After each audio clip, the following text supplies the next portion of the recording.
Olá, hoje a gente está aqui para falar sobre a segunda parte de Crime e Castigo de Dostoiévski, dando continuidade ao nosso projeto de leitura contínua. Como prometido, na última quinta-feira do mês, a gente fala então sobre uma nova parte, dessa vez a segunda parte agora em fevereiro.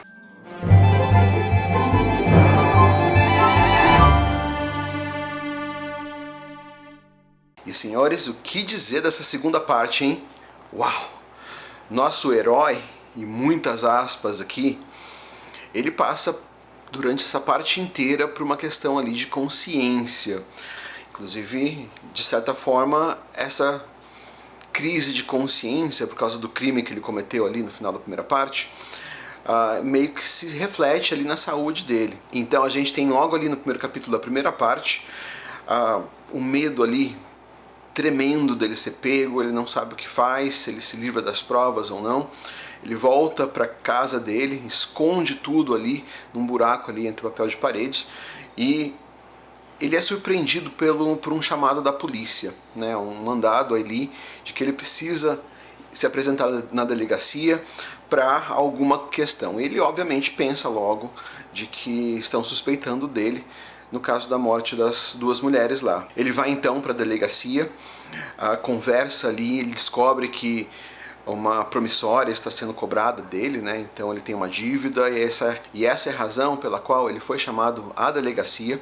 E aí ele escuta, nesse momento que ele está na delegacia, falarem sobre a morte da velha, que foi ele que matou. Tudo se mistura ali, o cheiro, o calor, ele se sente mal, ele desmaia, é levado para casa, e aí ao longo dos próximos capítulos aqui da segunda parte, temos Raskolnikov, nosso herói, doente, passando por delírios. Logo no capítulo 2 ele acorda desse delírio e vai esconder as provas, é só isso que ele tem na mente.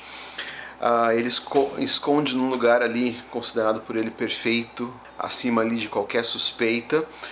Ele se sente mais tranquilo, mas ele volta a passar mal, ter vários delírios, e aí ele acorda, depois de esconder então as provas do crime, ou seja, os objetos que ele furtou. E cá entre nós, né, um crime bem mal cometido. Ele, nesse nervosismo todo, ele acaba não conseguindo dinheiro de fato, né? Ele tem algumas peças, muita pouca coisa, mas aí a gente entende que foi um crime ali cometido por nada, porque ele não pode nem utilizar aquilo que ele de fato roubou, né? E a crise de consciência é pesadíssima, ele só pensa nisso, só sonha com isso, ele tem delírios com isso, e estando doente ali, ele passa alguns dias doente, em torno de 3, 4 dias febril, com delírios, e aí ele acaba sendo cuidado pelo amigo que ele busca ali no final da primeira parte, e logo ali no segundo capítulo ele vai atrás desse amigo também, que oferece um emprego de tradutor para ele não quer saber de nada, ele não quer saber de dinheiro. Ele ali, quando ele vai embora, ele ganha ali de uma mulher que o trata como mendigo, né, alguns trocados, e ele joga tudo isso fora, no rio. Assim, ele tá em crise total, e aí que ele começa a ter os delírios, e ele acaba sendo cuidado por esse amigo que vai atrás dele, que achou o jeito que ele tratou ele, assim, um desrespeito. Ele vai buscar satisfação, ele vê que ele tá muito mal, né? O Razum, eu sempre esqueço esses nomes, terrível. Mas o Razumikin, ele vai atrás do Raskolnikov e acaba vendo a situação que ele tá, traz médico, ajuda, muda ali toda a vida dele para ajudar esse amigo nos dias seguintes, né? Outras pessoas estão envolvidas nesse processo aí de ajuda, de estar com ele, de vigiá-lo. Ele estava bem mal mesmo, né? Não sei que tipo de doença ele teve, mas fica ali de qualquer forma a sugestão de que houve sim uma certa manifestação da culpa dele nessa doença. E assim segue essa segunda parte, com Raskolnikov começando a se recuperar. Quando ele tem ali a primeira chance de acordar, ele é surpreendido pelo Lupin, né, entre aspas, cunhado dele, né, o noivo da irmã dele, com que ele jurou que não deixaria a irmã casar. E trata o cara muito mal, mas ele ainda está misturado ali com delírios, não está se sentindo muito bem.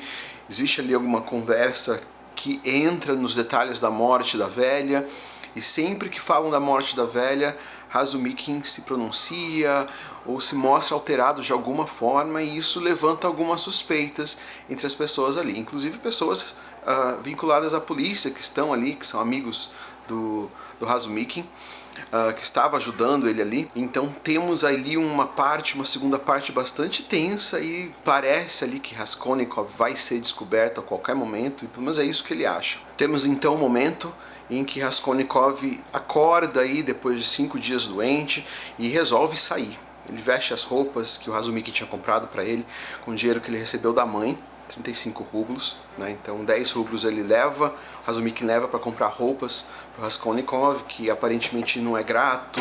Ele está bem desgostoso da vida. E ele resolve sair assim, escondido, sem ninguém perceber. Ele sai meio sem rumo, ele não sabe para onde vai. Ele entra ali num bar, né, resolve entrar, e ele encontra um conhecido do Razumikin, que também esteve meio que relacionado ali esse processo de cuidado dele. E ele encontra então o Zamiotov nesse bar, e eles começam a conversar, e Raskolnikov ele age de uma forma extremamente estranha, meio que contando, quase praticamente confessando que foi ele que matou a velha. E parece que ele quer fazer isso. Ele quer confessar, ele quer acabar logo com isso tudo, ele não vê razão para a vida dele, mas ele confessa sem confessar, e ele faz isso de um jeito que ele meio que convence esse cara, que é da polícia, inclusive, de que é impossível que tenha sido ele. Ele sai desse local, na saída ele encontra com o Razumikin, ele trata o cara muito mal. Imagina, uma pessoa que resolveu até mudar de local, né, mudar de apartamento por causa desse período em que ele resolveu ajudar um amigo. E ele trata o cara muito mal, ele sai meio sem ter rumo, mas ele tá meio que convencido aí na polícia confessar o crime. E ao mesmo tempo que ele quer confessar o crime, ele não quer confessar o crime. Aparentemente ele está confuso ainda com isso. Então ele passa ali sem querer, né, talvez o inconscientemente querendo, na frente do prédio onde morava a mulher que ele matou. E ele resolve entrar, ele sobe até o apartamento dela, né, até o andar do apartamento, vê que tem pessoas ali trabalhando, trocando papel de parede, observa um pouco, até que ele é abordado por essas pessoas. Ele age de uma forma estranha, fala algumas coisas esquisitas, diz que quer alugar o apartamento, mas é de noite. Os caras acham tudo aquilo muito estranho.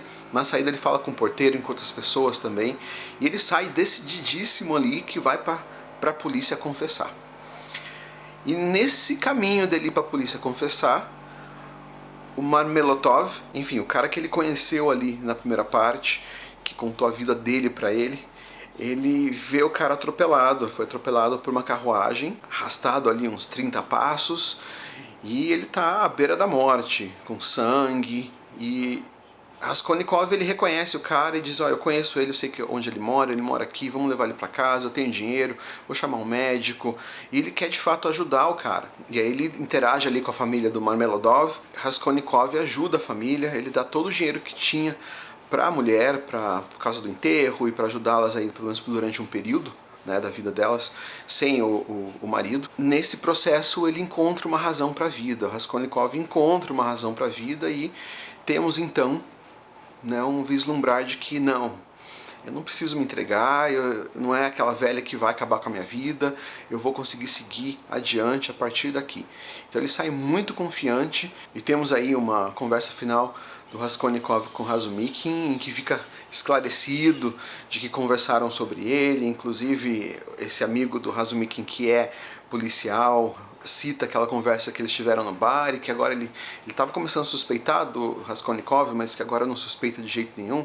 Então temos aí como se fosse uma conclusão para a questão da polícia suspeitar dele, e dele inclusive não, né, esse peso, essa consciência que estava atormentando ele, que atormentou ele na segunda parte inteirinha, meio que resolveu. Então vamos ter aí novas possibilidades vindo na terceira parte. Bastante coisa ainda para se resolver na história, mas é interessante pensar de que essa parte inteirinha ela é dedicada ao psicológico do personagem principal, né, do Raskolnikov, que embora seja um vilão por um lado, ao mesmo tempo ele é o nosso herói, e a gente simpatiza com ele.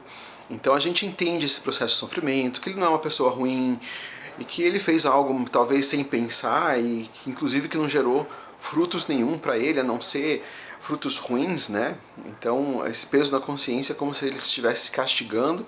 Ele quase se entrega à polícia, ele meio que confessa ali na brincadeira para algumas pessoas e não é levado a sério. E isso foi muito interessante. Esse livro está sendo uma leitura deliciosa, muito bem escrita, essa tradução é incrível, né? Já recomendei ela outras vezes aqui nos outros vídeos. Estou amando tanto a leitura quanto essa tradução. Esse livro é maravilhoso. Tem mais análises que a gente poderia fazer aqui, nuances, as questões que são tratadas, então a gente ainda tem muito dessa questão da pobreza, vinculada à sujeira, vinculada a coisas velhas, trapos, e uma questão social muito forte que fica muito evidente, principalmente nessa segunda parte, né, com relação a médicos. A gente fala de uma época, obviamente, que os médicos ainda faziam sangria, né, então não sei do que vale tanto médicos assim, mas médicos custam caro, é preciso ter dinheiro, e estamos numa sociedade que basicamente as pessoas não têm dinheiro, né? A grande maioria das pessoas não tem dinheiro. Então fica muito evidente essa questão social ali de que pessoas cometeriam golpes, cometeriam crimes por causa, né, dessa situação social e talvez para tentar escalar socialmente de alguma forma.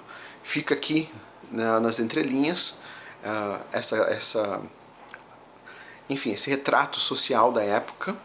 E vamos ver o que vai acontecer agora a partir da parte 3. Então a gente continua no próximo mês, em março, a última quinta-feira do mês, dia 27, certo? A gente tem então a parte 3, o vídeo da parte 3. Vamos continuar lendo aqui. Se você ainda não começou essa leitura, dá tempo, estamos no comecinho. Esse livro é uma delícia de ler, gostoso, flui mesmo, a leitura é muito tranquila. Aliás, estou gostando muito mais dessa leitura aqui do que a do Idiota, que já foi uma leitura incrível. Mas Crime e Castigo está assim, superior mesmo, mas ainda temos aí muitas outras partes para ler. Vamos ver até o final do livro se isso se sustenta. Eu acredito que sim, né? Dizem que é o melhor livro do Dostoiévski, que não deve ser à toa. Então é isso, a gente continua aqui. Se você não é inscrito no canal, se inscreva, tá aparecendo videozinhos aqui, vou deixar a outra parte desse projeto de leitura conjunta e um vídeo aleatório aqui para você assistir, continuar com a gente aqui no canal. Deixe o seu like se você chegou até aqui. Obrigado por estar assistindo e estar aqui conectados com a gente. E nos vemos na próxima. Até mais.